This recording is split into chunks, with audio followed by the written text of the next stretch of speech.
aprendiendo a vivir como discípulos de Jesús, ¿cierto? Y así ha sido todo nuestro recorrido por el Evangelio de Marcos y creemos que este será todo nuestro recorrido en la vida. Siempre Jesús va a ser nuestro maestro y siempre queremos ser sus discípulos para aprender a vivir como discípulos. Y hoy día vamos a ver un mensaje que tal vez no sea popular. Debo advertir de traída. No es muy popular, quizá algunos se sientan ofendidos esta mañana por el mensaje, pero es palabra de Dios. Y no vamos a hacerle el quite a la palabra de Dios. Pero antes déjame comentar lo siguiente. Más de alguno habrá visto o escuchado esta advertencia, ¿cierto? Sobre todo esta semana, dice este 18 de septiembre, tómate en serio. Y la imagen ahí espantosa de un automóvil chocado. Y una triste estadística, en Chile 1 de cada 10 accidentes fatales se deben al alcohol y la conducción. Si tomas, no manejes. Si tomas, no manejes. ¿Ya? De hecho, el presidente también, dando su discurso, repitió el mismo mensaje: si va a tomar, no maneje. No maneje. Y es importante hacer esta advertencia, porque existe una amenaza real de morir si las personas están manejando bajo los efectos del alcohol. No solamente ellos, incluso los peatones o gente que pueda morir por alcance del accidente. La advertencia es real porque la amenaza es real. Se puede encontrar un final trágico, lamentable, como chocar con un muro, por ejemplo. En las noticias vi un auto que no sé cómo iba y ¡pum!, terminó en el muro de una casa. Chocó con un muro. Bueno, Marcos nos presenta una advertencia también hoy día. Los que rechazan la autoridad del Hijo recibirán el juicio de Dios. Y también será como chocar contra un muro. Porque ahora que nos muestra esta tercera parte del Evangelio, cómo Jesús llega a ser rey, nos tiene que advertir: Jesús no ha venido a preguntar si le damos permiso para ser el Hijo de Dios y Rey del universo. Simplemente lo es. Esa es su posición. Y aquellos que rechazan su autoridad se encontrarán en serios problemas. Y eso es lo que vamos a ver hoy día: la autoridad del Hijo. La autoridad del Hijo, por un lado, es cuestionada. Vemos 3 grupos al menos cuestionándonos. Y la autoridad del Hijo es reivindicada. Y esta palabrita quizás suene rara para algunos. ¿Qué significa reivindicada? Reivindicada significa que se hace valer, ¿ya? Que se vuelve a poner en la posición que le corresponde. Eso es reivindicar. Entonces la autoridad del Hijo es cuestionada y es reivindicada. Oremos al Señor. Padre Celestial, esta es tu palabra, tu santa palabra, ha sido leída y al Señor. Queremos ahora, esta mañana,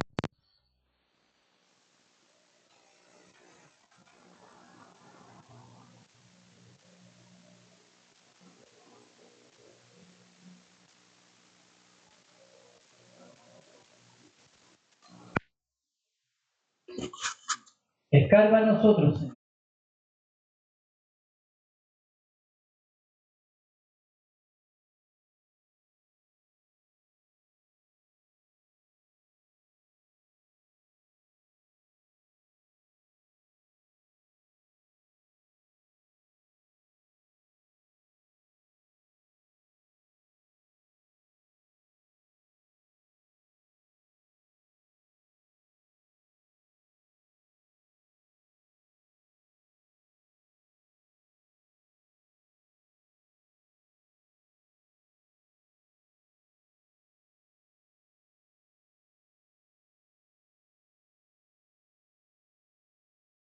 tenemos tres escenas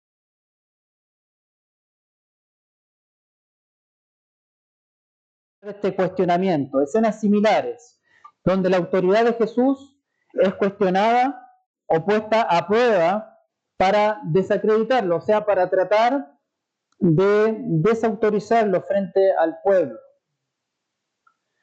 Pero Jesús responde apuntando siempre a su autoridad dada por Dios. Su autoridad dada por Dios.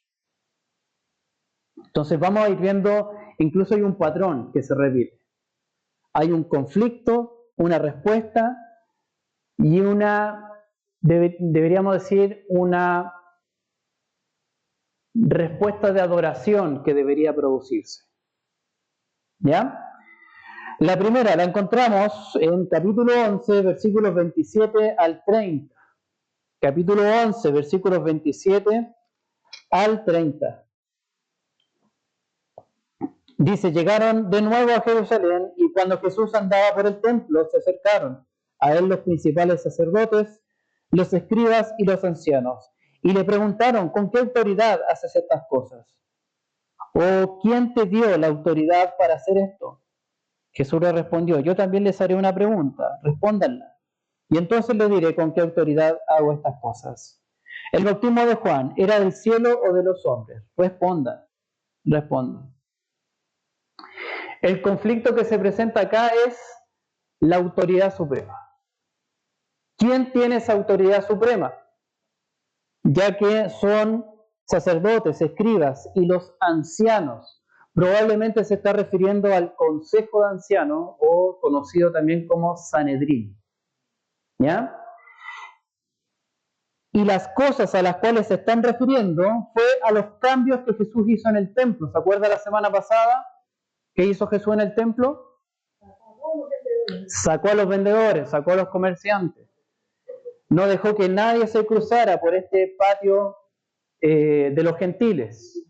¿Ya? Entonces, estos ancianos que representan al consejo de ancianos, el Sanedrín, una autoridad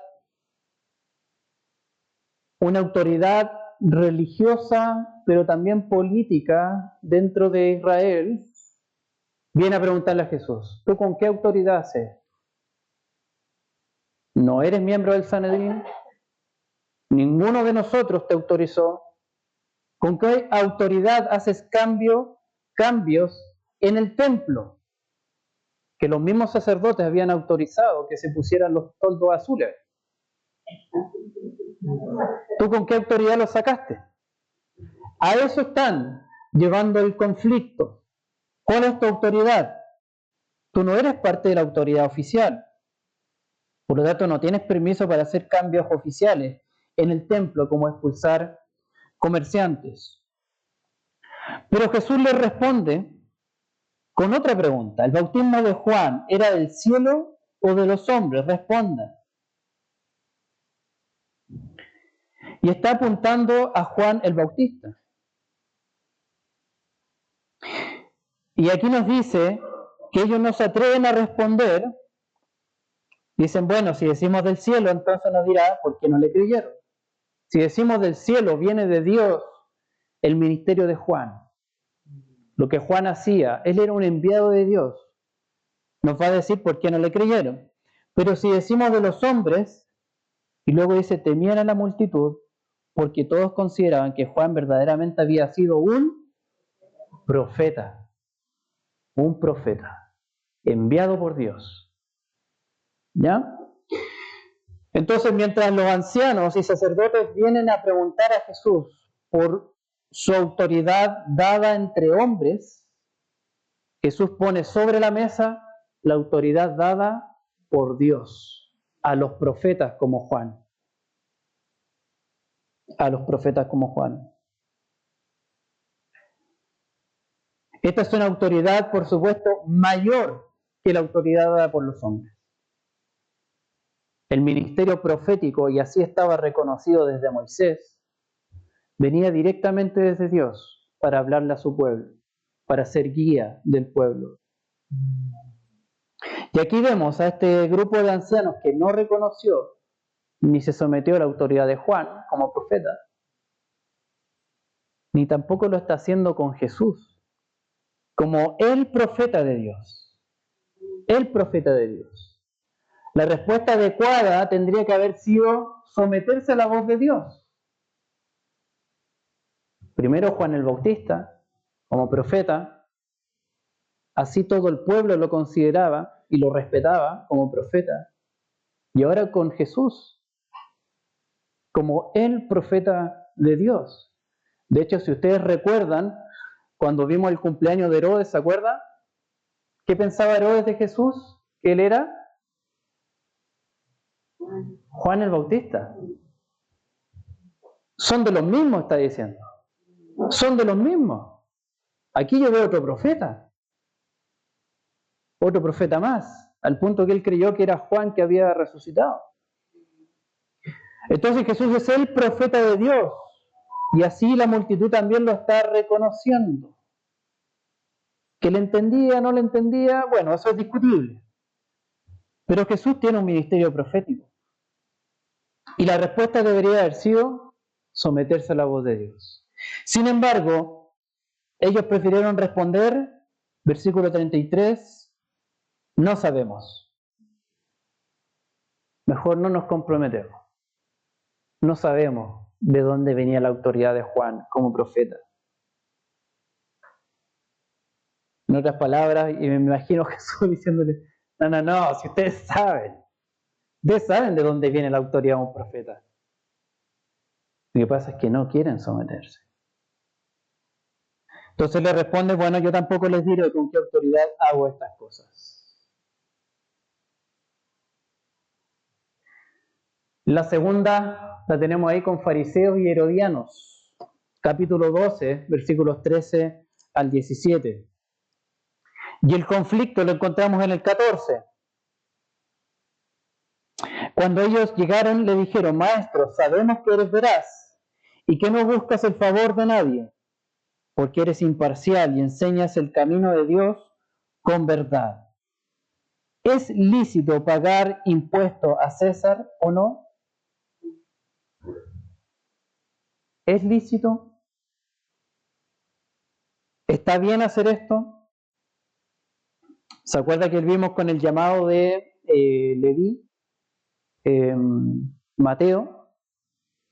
¿Cuál era la situación conflictiva de pagar impuestos? El pago de impuestos era reconocer al Señor, a César como Señor, como Rey de Israel, y pagarle impuestos. ¿Ya? Y ahí muchos miraban a los cobradores de impuestos como traidores, ¿cierto? Incluso como infieles. Entonces quieren poner a prueba a Jesús. ¿Es lícito pagar impuestos o no? Y aquí viene la respuesta de Jesús en el 16. Se lo trajeron y les dijo, ¿de quién es esta imagen y la inscripción? De César, le contestaron.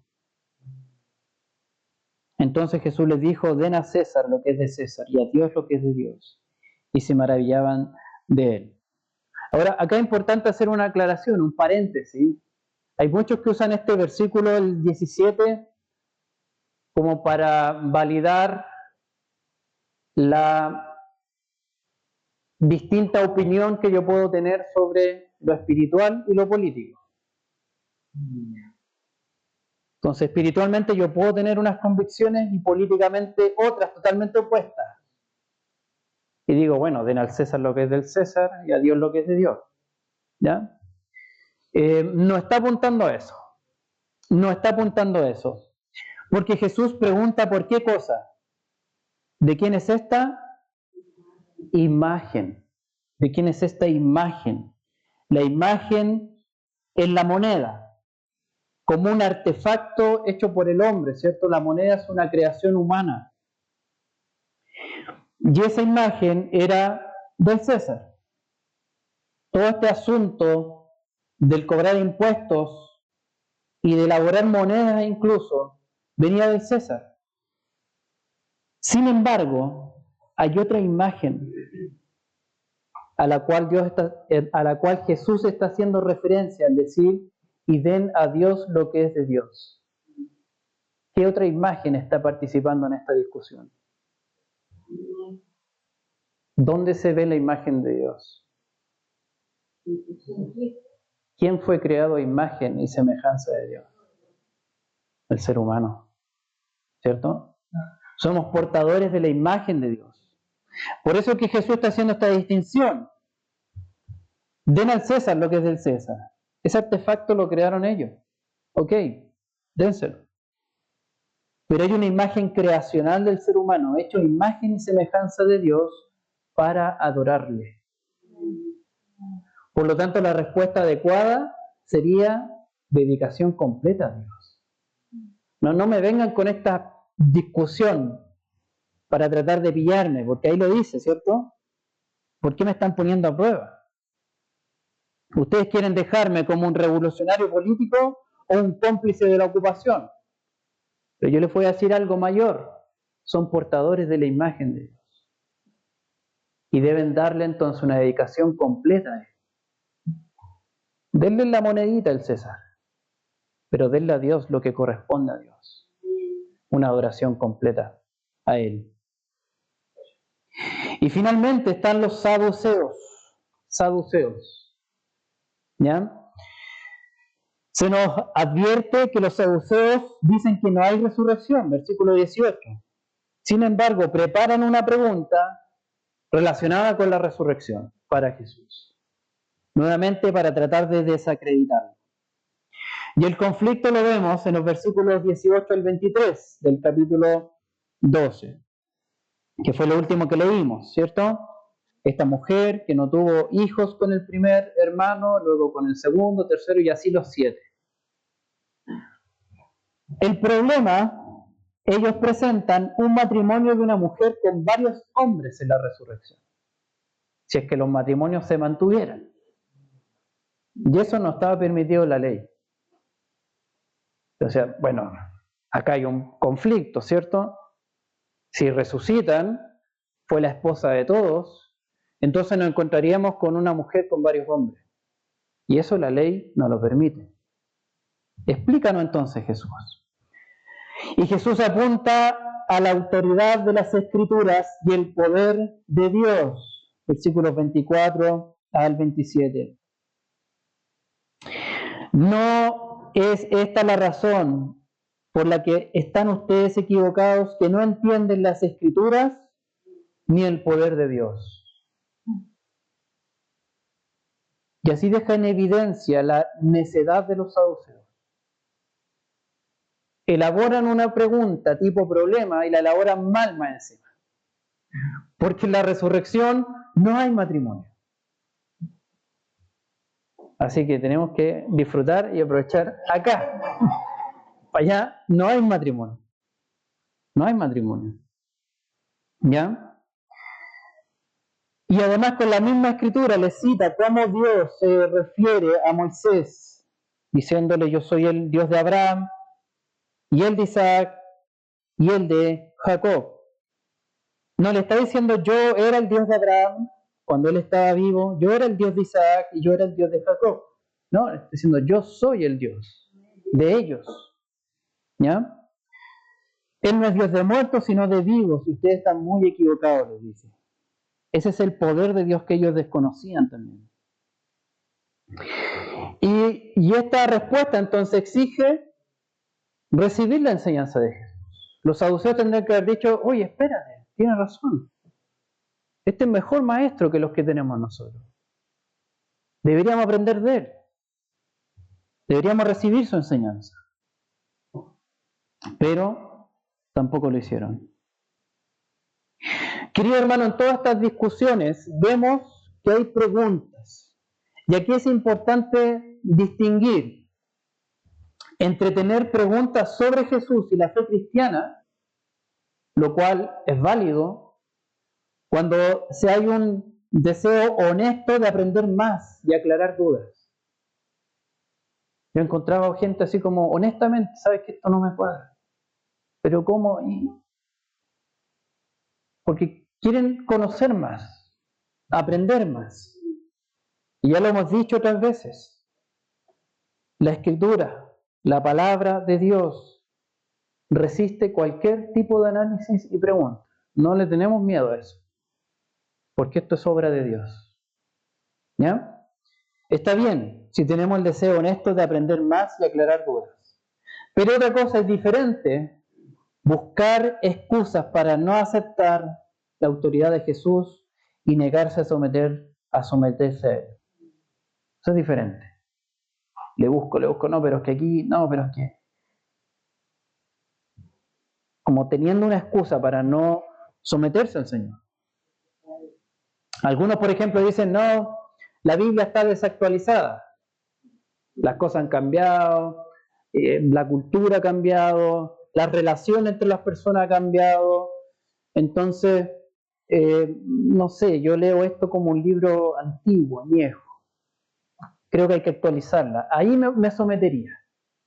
¿Ya? Algunos usan esa excusa para no someterse a la autoridad de Dios en su palabra. Hay otros que dicen, a Jesús le falta algo que me convenza. Sí, es simpático, es cariñoso, tiene buena idea, pero no sé, como que algo le falta. No me convence todavía. O también están los que dicen, ¿me ofende tener un Señor? ¿Por qué tengo que tener un Señor? Qué ofensivo el lenguaje de la Biblia. Me ofende. Sin saber que todos tenemos un Señor. O todos somos discípulos de algo o de alguien. Siempre estamos siguiendo algo o alguien, una tendencia, alguna cosa, algún pensador inspirador, algún héroe. Y la Biblia está diciendo que ese sea Jesús. A Él síguelo. A Él sométete. De Él aprende. Me pasó una vez que estaba conversando con una chica no creyente y tiraba pregunta tras pregunta. Ya, pero es que, ¿por qué los misioneros tienen que ir a evangelizar? ¿Por qué no pueden dejar a la gente así nomás, con su creencia? No sé. Mira, lo que pasa es que el Señor quiere que todos escuchen las buenas noticias y tengan la oportunidad también de salvación, porque también Dios tiene pueblo en otras naciones. Ya, pero ¿y qué pasa con los que... ¿Y qué pasa con... Así, estamos como media hora conversando. Y ella pudo dar respuesta a todas sus preguntas. Pero finalmente tuve que decirle con mucha honestidad, mira, hay un problema en el corazón. A lo mejor tú puedes escuchar todas las respuestas. Pero de aquí, internamente, no quieres doblegarte ante el Señor. No quieres. Y eso pasa porque el corazón rechaza la autoridad de Jesús. Rechaza recibirlo como Señor y Salvador. Nuestro corazón tiende a rebelarse contra el Señor. Tiende a eso. Oye, el Señor manda a congregarse. No, no quiero. Estoy más cómodo en la cama. No me saquen de ahí. Oye, pero participa el culto. No quiero. Eso también es un corazón rebelde. También. Y es nuestra tendencia natural, porque estamos afectados por el pecado. Y necesitamos ser rescatados de eso, de parte del Señor. Por eso, queridos, como ya lo hemos hecho otras veces, dígale al que tiene a su lado, no esperes más, arrepiéntete hoy de tus pecados y recibe al Hijo como Señor y Salvador de tu vida. Después puede ser demasiado tarde. Esa es la advertencia que Marcos quiere darnos. Con todas estas situaciones de conflicto. Después puede ser demasiado tarde. Conocí una vez un hombre que decía, no, yo después me voy a arrepentir. déjame así por ahora, después ya cuando me quede un minuto de vida me voy a arrepentir. Bueno, ¿y cómo sabes si tu muerte a lo mejor es trágica y repentina? Y no tuviste ese. No puedes controlarlo. Ahora el Señor te está llamando a arrepentimiento. Ahora, no después. Bueno, entonces la autoridad del Hijo es cuestionada, ya lo hemos visto, 3 casos de cuestionamiento, y la autoridad del Hijo es reivindicada, que significa volver a poner en su lugar, como corresponde. ¿Ya? Y esto lo vemos en la parábola de los labradores arrendatarios. ¿Ya? La parábola es una imagen o representación de lo que Jesús estaba encontrando en Jerusalén de parte de los opositores a su autoridad. Pero también nos da una mirada hacia el futuro juicio de Dios. Vimos también en el Salmo que leímos, en el profeta Isaías, cómo la viña se refiere al pueblo de Dios, ¿cierto? Ahora, si vemos la parábola, versículo 12, del 1 al 12, versículo 1 nos dice que hay un dueño, ¿cierto? ¿Quién es ese dueño? Dios. Un hombre plantó una viña y la cercó con un muro, ¿cierto? Ese es Dios, dueño de la viña, dueño de la viña. Luego la entregó a unos labradores. Dice, cavó un estanque debajo del lagar y edificó una torre, la arrendó a labradores y se fue de viaje. La arrendó a los labradores no son dueños. Ellos están ahí para labrar la viña, que significa labrar, trabajarla, cuidarla, limpiarla, regarla, ¿cierto? Todo eso. No son los dueños. Y estos labradores representan todas estas autoridades que tenía Israel. Ancianos, sacerdotes, etc. ¿Ya? Ellos deberían haber cuidado la viña. Deberían haberla regado, limpiado, labrado. ¿Ya?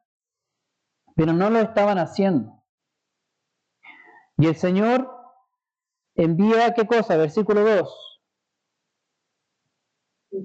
Al tiempo de la vendimia, envió siervo, ¿cierto? Y después otro y otro siervo. Del 2 hasta el versículo 5 nos dice que estuvo mandando siervos. Esos siervos son profetas.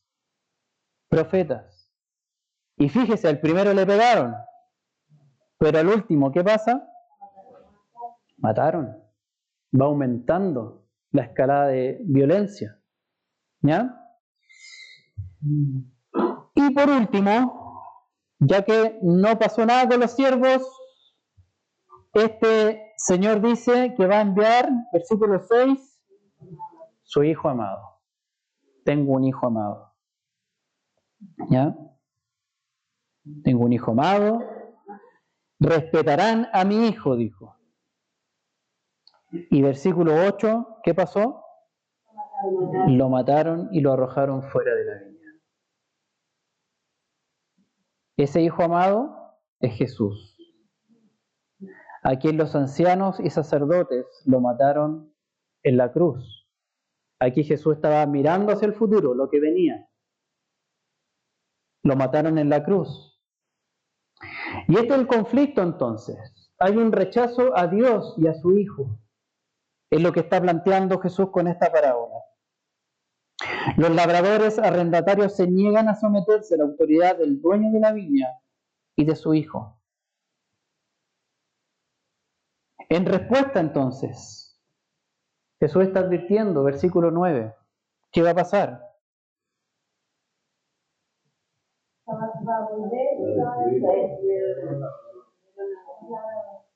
Destruirá a los labradores. No a la viña, a los labradores. Y se les pregunta, ¿qué hará entonces el dueño de la viña? ¿Los va a felicitar a usted? No. Vendrá y destruirá a los labradores y dará la viña a otros. anticipándose lo que será el pueblo de Dios renovado en sus discípulos, e incluso a los gentiles. Ahí estamos nosotros. Entonces esta parábola debería haber producido una respuesta de arrepentimiento y sumisión al Hijo. Chupaya, se nos viene fuerte. Chupaya para los extranjeros significa oh rayos. ¡Wow! Tenemos hermanos venezolanos aquí, entonces explicamos. Se nos viene fuerte. Deberíamos arrepentirnos y someternos al Hijo. ¿Ya? Y fue esa la respuesta, versículo 12. ¿Cómo respondieron?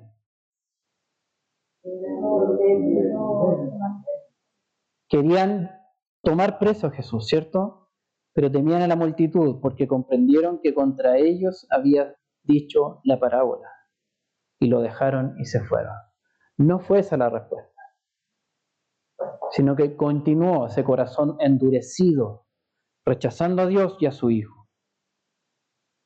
Y queridos hermanos, también nosotros podemos ser como los labradores arrendatarios si no estamos reconociendo la autoridad del Hijo sobre su iglesia y pretendemos apropiarnos de su reino.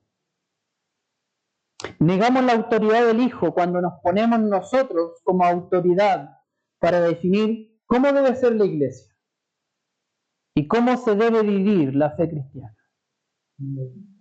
A mi manera, así me gusta. A mí me gusta que sea así. Que los hermanos se vistan así. Que levanten las manos, que no las levanten, que digan esto, que no digan. No nos toca a nosotros definir eso. No nos toca a nosotros. A nosotros nos toca cuidar para la edificación de la iglesia. Si somos los labradores en esta parábola, deberíamos cuidar para la edificación de la iglesia. No apropiarnos de la viña. Déjame decir que hay dos maneras de negar la autoridad del Hijo. Dos maneras comúnmente suceden en las iglesias. Por un lado, la que podríamos llamar la manera del libertinaje. Están aquellos que dicen, a Dios no le importa cómo viva, solo le importa que tenga fe en Él. Entonces, hago y deshago lo que yo quiera y peco sin importarme. Jesús no es ninguna autoridad sobre mi vida. Solo a Dios le importa que crea en Él. Ya, pero ¿qué estás creyendo de Él? ¿Estás creyendo que es Rey y Señor? Y esto conduce, lamentablemente, a una doble vida. Una vida en la iglesia y otra vida totalmente distinta fuera de la iglesia. Donde yo pongo las normas. Donde yo fijo quién tiene la autoridad. Y esa autoridad soy yo. Esa es una manera de negar la autoridad del Hijo, libertinaje. Y la otra manera de negar la autoridad del Hijo, es el legalismo, que también se da. Que va para el otro lado. A Dios le importa demasiado cómo viva, al punto que mi desempeño define su amor por mí. Me gano su amor por cómo vivo, por lo que hago. No por lo que el Hijo es o hizo por mí, sino lo que yo puedo hacer por Él. Y quienes viven en esta manera, lamentablemente, inventan pecados incluso. Inventan pecados. Me acuerdo años atrás, escuché como que los cristianos no tenían que dejarse barba, por eso me afeité. No. Pero no tenían que dejarse porque eso era del mundo. Y casi como que era pecado. En el legalismo se desarrolla un espíritu de fiscalizador de la fe de los demás, con mis propias leyes religiosas. Esto que yo hago que a Dios le le gusta y me hace merecedor de su amor, se lo impongo a los demás. Que los demás también lo hagan, que hablen así, que digan así. En ambos casos se está negando la autoridad del Hijo, uno como Señor y el otro como Salvador. En ambos casos. Yo me salvo, el legalista. El libertino, yo soy Señor. Pero la autoridad del Hijo es para ser Señor y Salvador, ambas. Por lo tanto, ambos necesitan reconocer la autoridad del Hijo para seguirle. Por un lado, con nuestra manera de vivir, y por el otro, para descansar en que Dios toma en cuenta el desempeño de Jesús para amarnos, no el nosotros, no el de nosotros.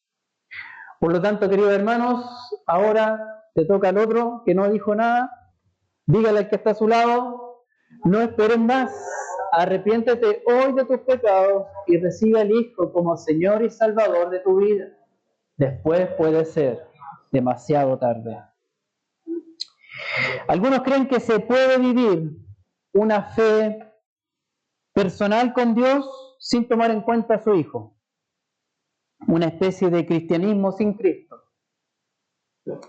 sin sus mandamientos, sin su iglesia, sin su discipulado y llamado a seguirle. Un cristianismo así normalmente se ve basado en emociones y que tiene a la persona humana como rey del reino de Dios y convierte a Jesús en un esclavo de sus caprichos o deseos. ¿Has escuchado predicaciones así a veces? Tú lo vales, te lo mereces. Y Jesús está ahí para cumplir tus caprichos, tus deseos.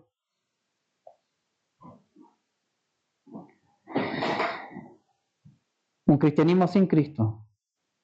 Pero el Espíritu nos advierte por medio del Evangelio de Marcos que no hay tal cosa como cristianismo sin Cristo. Porque el reino de Dios tiene un rey que lo gobierna. Y o aceptamos su autoridad y nos rendimos a él, o lo rechazamos y según la parábola, seremos destruidos por Dios cuando venga a juzgar el mundo. Esto es fuerte y puede que no sea popular, pero hay amor de parte del Señor en advertir también, en la advertencia. Así que, ya no sé quién te falta que le digas, pero digamos juntos, no esperes más, arrepiéntete hoy de tus pecados y recibe al Hijo como Señor y Salvador de tu vida. Después puede ser demasiado tarde. ¿Cómo podemos aplicar esto? Capítulo 11, versículo 28. 11:28 dice: y le preguntaron, ¿con qué autoridad haces estas cosas? ¿O quién te dio la autoridad para hacer esto? Y quizás muchas veces nosotros le preguntamos lo mismo a Jesús. ¿Con qué autoridad haces estas cosas? Cuando vas a mi corazón de la adoración, que sería el templo, y lo limpias. ¿Con qué autoridad haces esto? Quizás deberíamos decir, deberíamos reconocer y someternos a la autoridad de Jesús. Y dejar de cuestionar buscando excusas. Cuando Él va también a nuestro templo de adoración, al corazón, y lo limpia. Y quizás saca cosas y que nos duelen o no nos gustan. Pero Él sabe lo que hace y tiene autoridad. Y atrever a darnos ese paso de fe. Ese paso de fe de entrega a Jesús, creyendo y confiando en Él y en su autoridad. A lo mejor no tengo idea qué estás haciendo, Señor. Esto no me lo esperaba venir. Pero te creo. Y me someto a ti. Tú sabes lo que haces. Tú sabes mejor que nadie cómo tratar con mi corazón. Y cómo limpiarlo para que te adore mejor. Aunque duele a veces. ¿De qué otra manera podemos poner en práctica también? Como dice el 12:17. 12:17. Den al César lo que es del César y a Dios lo que es de Dios. Vive entonces como un portador de la imagen de Dios, dando a Dios lo que es de Dios. O sea, tenlo como prioridad para ti. Si al César le doy la monedita, ok, muy bien. Al Señor lo pongo primero. Primero Dios en todo. Así podemos vivir como portadores de su imagen, dándole lo que Él se merece. Y por último, ¿de qué manera podemos poner en práctica esto? Como Jesús también les advierte a los saduceos, capítulo 12, versículo 24. ¿No es esta la razón por la que están ustedes equivocados, que no entienden las Escrituras ni el poder de Dios? Por lo tanto, dediquémonos a entender las Escrituras para no andar como los saduceos. En ellas recibiremos las enseñanzas para conocer al Hijo de Dios. Y acá en la iglesia tenemos instancias, estudios bíblicos, las COC, lectura 1 a 1, júntense 1 a 1. Me da gusto saber que hay algunos que se están juntando 1 a 1 y empiezan a leer la Biblia juntos. Lectura personal. Queridos, he conocido cristianos que nunca han leído completo un solo libro de la Biblia. Nunca. Y quizá por años como cristianos. ¿Cuál fue el último libro que te leíste? Y no por tratar de pillar, sino saber cómo va este hábito de dedicarte a la escritura. No, nunca me he leído un libro de la Biblia. O tampoco nunca he leído la Biblia completa. ¿Por qué? ¿Qué nos pasa? ¿Qué está haciendo primero? Podemos vernos una serie de Netflix completa, sin problema. Dedicarle 30, 40, 1 hora a cada capítulo. Pero la palabra del Señor, y ahí viene la carne luchando, y nuestro pecado. No quiero someterme, no quiero ser discipulado, no quiero que el Señor me hable, me enseñe. Por lo tanto, Biblia, ¡pum!, guardada. Dediquémonos a entender la Escritura. Dediquémonos. Ahí es donde el Señor nos enseña, ahí es donde llega a nuestro corazón y empieza a transformarlo con el poder de su palabra en su espíritu. Para ir terminando, al final del capítulo 12, Jesús cita esta escritura. Versículos 10 y 11. Ni aún esta escritura han leído: la piedra que desecharon los constructores, esa en piedra angular se ha convertido. Esto fue hecho de parte del Señor y es maravilloso a nuestros ojos. Déjame decirte, la manera en que Jesús se convierte en rey no es como lo hacen los reyes humanos, haciendo uso de la fuerza y aplastando a sus conquistados. El Hijo de Dios se convierte en rey mediante el sometimiento a la autoridad del Padre, haciéndose, por amor a nosotros, como piedra desechada por los constructores. En la cruz, Cristo fue exhibido como piedra desechada, pero Dios lo convirtió en piedra angular, sobre la cual sostener toda la edificación de su reino. En la resurrección, Cristo fue exhibido como piedra angular aprobada por Dios y recibiendo toda la autoridad sobre la tierra y el cielo.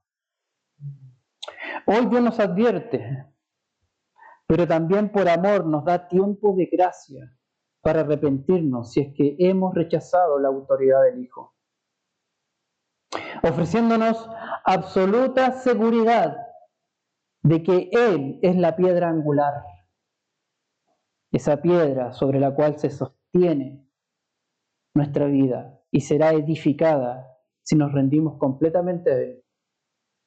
A diferencia de los labradores malvados, el día del juicio no seremos destruidos, sino sostenidos por la piedra angular. Por la piedra angular que nos da vida eterna.